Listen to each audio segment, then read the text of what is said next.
Hey, what is up guys, and welcome to another Honkai Star Rail video.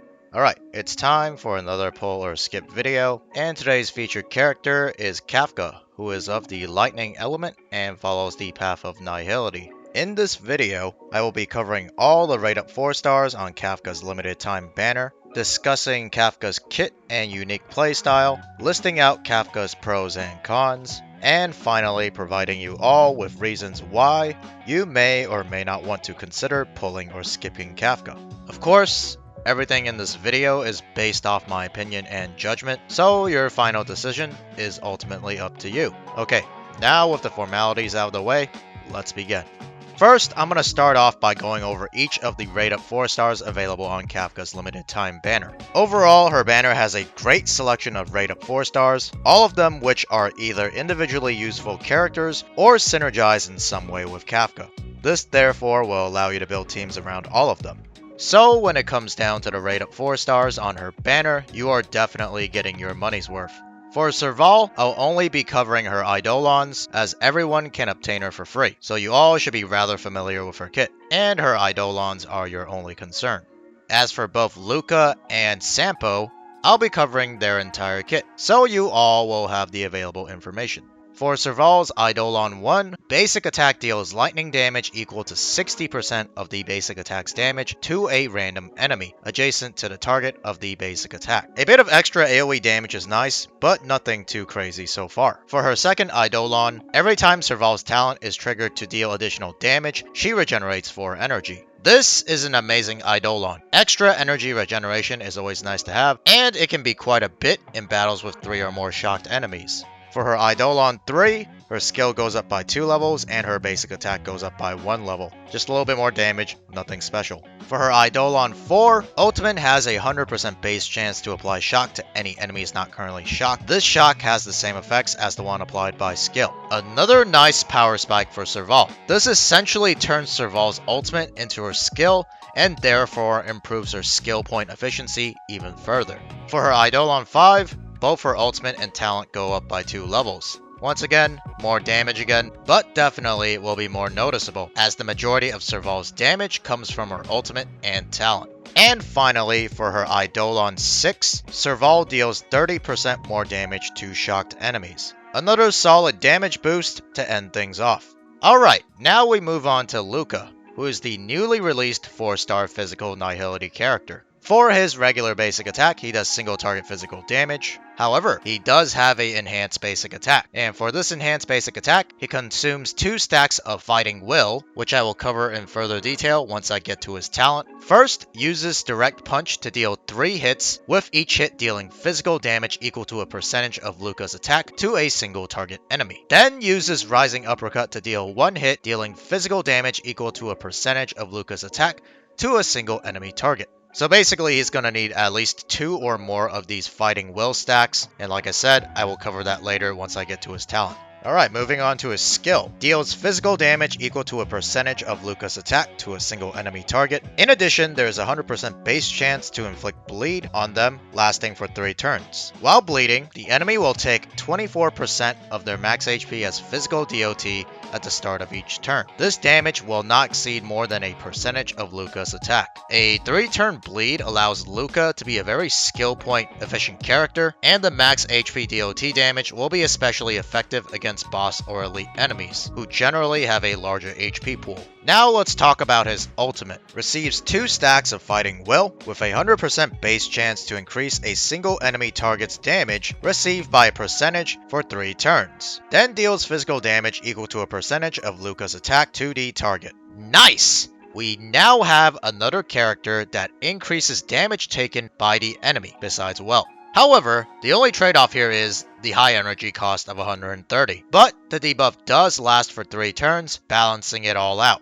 Alright, now let's go over his talent, which is probably the most important part of his kit that you need to understand. After Luka uses his basic attack, direct punch, or skill, lacerating fist, he receives 1 stack of fighting will, up to 4 stacks. When he has 2 or more stacks of fighting will, his basic attack, direct punch, is enhanced to sky shattering fist. After his enhanced basic attacks, rising uppercut, hits a bleeding enemy target, the bleed status will immediately deal damage for 1 time, equal to a percentage of the original damage to the target. At the start of the battle, Luka will possess 1 stack of Fighting Will. Luka's fighting spirit should be rather easy to stack, because at the beginning of the battle you should be starting out with at least 1 stack, and the ultimate will give you 2 additional stacks every time you use it. The immediate DOT damage trigger for bleed is a mechanic that will allow Luka to be slottable into pretty much any DOT team, or even potentially a future mono-physical team. This is because this immediate damage can trigger off of multiple bleed debuffs. I did some testing in his character trials. If you apply bleed based on weakness break and apply bleed from Luka's skill, when Luka uses his enhanced basic attack on that enemy, he will actually trigger both of those bleed DOT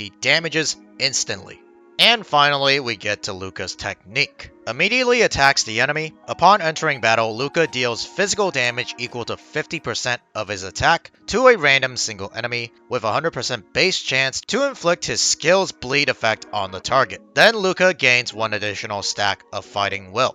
Alright, another way to gain stacks of Fighting Will for Luka. However, may not be the best technique to start fights with in some situations, as the technique does target a random single enemy rather than all of the enemies at once. Now I'm gonna go over Luka's major traces, starting off with the first major trace. When skill is used, immediately dispels 1 buff from the enemy target. Oh man, Rip Pela is the first thing that comes to mind. Actually, it will probably still depend on the situation. Both have different benefits for certain enemies and team compositions. Anyways, this first major trace must be unlocked.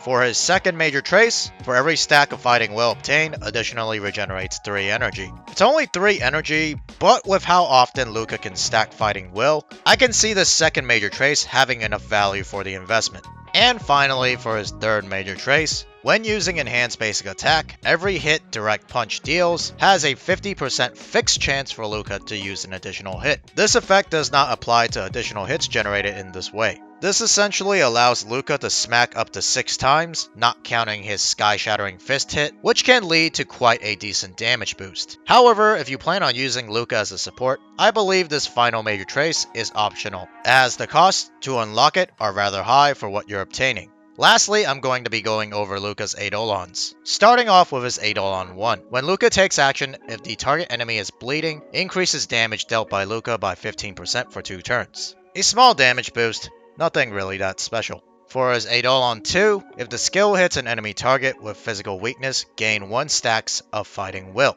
Wow!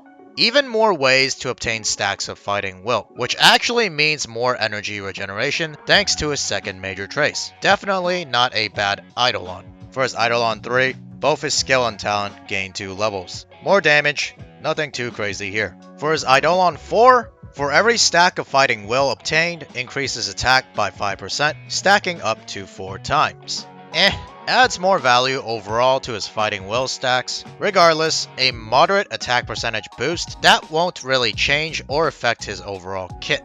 For his Eidolon 5, his ultimate goes up by 2 levels and his basic attack goes up by 1 level. This Eidolon does increase the damage received debuff slightly on his ultimate, so overall some additional support and damage for both Luka and his team. And finally, for his Eidolon 6, after the Enhanced Basic Attack's Rising Uppercut hits a bleeding enemy target, the bleed status will immediately deal damage 1 time equal to 8% of the original damage for every hit of Direct Punch already unleashed during the current Enhanced Basic Attack. Okay, depending on the multiplier, this last Eidolon could be completely busted. It also synergizes really well with his third major trace, so if you manage to power up your Luka to Eidolon 6, then it's highly recommended you unlock his third major trace as well. Alright, next we're going to talk about Sampo. His basic attack deals single target wind damage. As for his skill, deals wind damage equal to a percentage of Sampo's attack to a single enemy, and further deals damage for 4 extra times, with each time dealing wind damage equal to a percentage of Sampo's attack to a random enemy. A 5-hit bounce attack that is really useful for stacking wind shear from his talent, which I will cover very shortly, especially on a single enemy. For his ultimate, deals wind damage equal to a percentage of Sampo's attack to all enemies, with a 100% base chance to increase the target's its DOT damage taken by a percentage for 2 turns. The increased DOT damage taken debuff will be a great welcome bonus to any DOT team composition. And with an average energy cost of 120, you can expect Sampo to be able to provide this debuff fairly often. As for his talent, Sampo's attacks have a 65% base chance to inflict Wind Shear for 3 turns. Enemies inflicted with Wind Shear will take Wind DOT equal to a percentage of Sampo's attack at the beginning of each turn. Wind Shear can stack up to 5 times. A rather low base hit chance, but with the Wind Shear lasting for 3 turns, this allows Sampo to alternate between skill and basic attacks, or even be run as a pure basic attacking DOT support. And finally, for his technique, after Sampo uses his technique, enemies in a set area are inflicted with blind for 10 seconds. Blinded enemies cannot detect your team. When initiating combat against a blinded enemy, there is a 100% fixed chance to delay all enemies' action by 25%. A good technique that can be stacked with other techniques before starting the battle. Okay, now let's go on to his major traces. For his first major trace, extends the duration of Wind Shear caused by the talent by 1 turn. Wow! A 4-turn Wind Shear debuff. Even more skill point efficiency for Sampo, I guess. Definitely worth picking up for the low cost. For his second major trace, using ultimate additionally regenerates 10 energy. Great second major trace, this provides more damage and utility for Sampo and his team. And finally, for his third major trace, enemies with Wind Shear effect deal 15% less damage to Sampo. This one is kinda meh, probably not worth unlocking unless you are really having issues surviving, or really want or need the effect hit rate node, which is this one right here, locked behind the third major trace. Next, I'm gonna go over Sampo's Eidolons. For his Eidolon 1, when using skill, deals damage 1 extra times to a random enemy. Basically, a 6-hit bounce now that deals more damage, provides more Wind Shear stacks, and energy regeneration. For his Eidolon 2, defeating an enemy with Wind Shear has a 100% base chance to inflict all enemies with 1 stack of Wind Shear, equivalent to the talent's Wind Shear. Great Eidolon for fights with multiple enemies. For his third Eidolon, his skill goes up by 2 levels and his basic attack goes up by 1 level. Basically, just a minor boost in his damage. For his Eidolon 4, when skill hits an enemy with 5 or more stacks of Wind Shear, the enemy immediately takes 8% of the current Wind Shear damage. This can potentially deal up to 48% damage, because now Sampo's skill can hit up to 6 times because of his Eidolon 1, and if you do 6 times 8, that's 48%. This will provide instant bonus damage if there's only a single target enemy. Anything that allows for immediate damage on DOT characters generally is very powerful and essential to all DOT team compositions. For his Eidolon 5, both his ultimate and talent gain 2 levels. Nothing special really, it's just more damage for Sampo. Too bad the base chance to inflict Wind Shear on his talent doesn't go up as you level it. And lastly, for his Eidolon 6, talent Wind Shear damage multiplier increases by 15%. Again, another damage boost to Sampo. Nothing too game-changing, but it's nice to have. Alright, and finally, for the moment that you all have been waiting for, it's time to talk about Kafka. Her basic attack just deals single target lightning damage. For her skill, however, this is where things get spicy. Deals lightning damage equal to a percentage of Kafka's attack to a target enemy, and lightning damage equal to a percentage of Kafka's attack to enemies adjacent to it. If the target enemy is currently receiving DOT, all DOTs currently placed on that enemy immediately produce damage equal to a percentage of their original damage. This skill is what defines Kafka as a character. Generally, the main issues or weaknesses of a DOT team is their lack of immediate burst damage. They traditionally have to wait until the enemy's turn for their DOTs to tick and eventually whittle down the opponent. This, of course, can become an issue in content that is turn-gated like the Memory of Chaos. However, this skill solves that problem and allows Kafka to serve as the main DPS for all types of DOT teams, both present and future. Alright.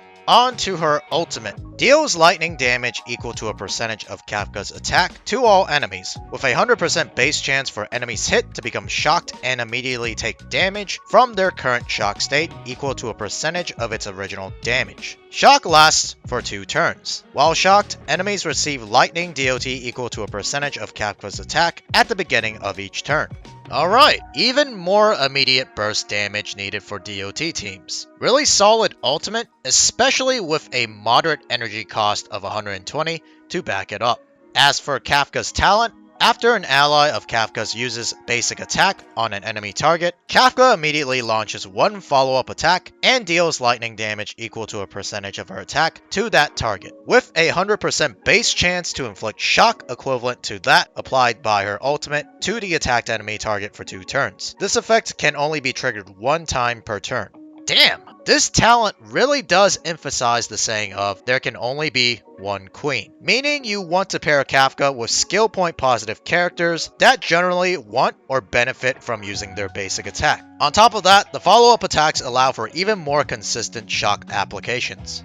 And finally, for her technique, immediately attacks all enemies within a set range. After entering battle, deals lightning damage equal to 50% of Kafka's attack to all enemies, with a 100% base chance to inflict shock equivalent to that applied by her ultimate on every enemy target for 2 turns. This is an excellent way to start a battle, especially if you want the 3-turn shock inflicted to all enemies. Odds are, if Kafka's your main DPS, this will be the technique that you start the battle with. Alright, now let's go over Kafka's major traces. For her first major trace, when the ultimate is used, enemy targets will now receive damage immediately from all currently applied DOT sources, instead of just receiving damage immediately from the currently applied shock state. Jesus. With this first major trace, Kafka's ultimate now provides even more value than her skill. 100% worth unlocking. For her second major trace, if an enemy is defeated while shocked, Kafka additionally regenerates 5 energy. Some pretty solid energy regeneration, especially for fights with a lot of trash mobs. And for her third and final major trace, the base chance for target enemies to get shocked by the ultimate technique or the talent triggered follow-up attack increases by 30%. Once again, a very good major trace. This means less effect hit rate is needed, allowing for more offensive stat investments, therefore resulting in even more damage. I've gotta say, all 3 of these major traces are pretty much a must-have and should all be unlocked. Alright, and as usual for all these 5-star characters Eidolons, I only take a look up to the second Eidolon, as anything past that is out of reach for both free-to-play and small spenders. For her Eidolon 1, when talent triggers a follow-up attack, there is a 100% base chance to increase the DOT received by the target by 30% for 2 turns. As for Eidolon 2, while Kafka is on the field, DOT dealt by all allies increases by 25%. I believe that both her Eidolon 1 and 2 will provide Kafka and her team with significant damage boosts. So much so that if you are planning to use and invest in DOT teams that feature Kafka, it might be worth pulling for her Eidolon 1 and even Eidolon 2 on her rerun banner. Of course, this is probably still not worth it for free-to-play players. Or if you get really lucky and pull her within 30 pulls or less, I guess gambling for that second copy might be worth the risk. Of course, if you are interested in any of the upcoming limited 5-star characters, I'd still advise against it. Probably better to save your Stellar Jades. Okay, now it's time to go over Kafka's pros and cons. Starting off with the pros. For her first pro, she enables DOT teams. Basically, Kafka will allow DOT teams to clear content faster and more effectively. This is mainly due to her instant DOT damage procs and the ability to consistently apply shocks to multiple enemies. I can definitely see Kafka being the core to any DOT team composition, both present and future. Next, Kafka will be dealing high amounts of AoE damage. Both Kafka's skill and ultimate hit 3 or more enemies. Not to mention, her ultimate immediately procs all DOTs applied to all enemies, which makes up a large portion of her AoE damage. Not to mention, her single target damage will probably be pretty solid as well, as the immediate proc to all DOTs on her skill will be dealing out a solid chunk of single target damage. For her third pro, Kafka will have high break potential. With her skill and ultimate, and even a follow-up attack that deals damage, Kafka definitely has solid break potential. I mean, in general, most characters with follow-up attacks will have an above-average break potential. I mean, if you take a look at some examples, we have Jingyuan, Blade, Himiko, all those characters deal a great amount of break damage. For her next pro, she has a easier build path compared to other DPS characters. Kafka does not need crit stats, unlike the traditional damage dealer. Attack percentage and speed will be her main priority when it comes to stats, followed by some effect hit rate and break effect if you plan on going down the full break effect build. She also has many options when it comes down to viable relic sets. You can run something like a 4-piece lightning set, the 4-piece break set once again if you plan on going down the break effect build, and you can even mix and match the musketeer and speed set. For example, you can do a 2-piece lightning, 2-piece musketeer, 2-piece lightning, 2-piece speed, and even a 2-piece musketeer and 2-piece speed. As you can see, clearly she has many flexible builds. And for her final pro, Kafka is likely to be future-proof. Sure, there'll probably be more lightning AoE characters that can apply shock that come out in the future. I mean, we already have characters like Jingyuan and Serval for alternatives, but it's highly unlikely that HOYOverse will release another character that can instantly detonate all DOT damage better than Kafka. And I'd be very worried for the future of Honkai Star Rail if HOYOverse did decide to do that. Okay, now let's cover Kafka's cons, which honestly aren't that many. It took me a bit of thinking to even come up with some of these cons. The first one's pretty obvious. She's gonna need high investment just like any other DPS character. She's gonna need max investments in her levels, traces, and relics in order to properly function as a main DPS. For Kafka's second con, she prefers specific supports. Although she can work pretty well on her own, Kafka still works best with other characters that can apply DOT consistently. Some examples include Luka and Sampo, who are both rate up 4-star characters on her limited banner. She would also love to have characters that generally basic attack more often than relying on using their skill. Some examples include Ting Young, Silverwolf, and Pela, all three of which benefit Kafka in some way. And for the last con, Kafka will most likely need a high amount of speed. Having high speed allows her to apply more shocks and instantly detonate DOTs more often, thus resulting in more damage output overall. The problem is getting to that absurd speed through speed substats, as well as having your support characters generate enough skill points for her to consume with said high speed. With Kafka going that fast, she's probably going to have a similar issue to characters like Zile when it comes to skill point management.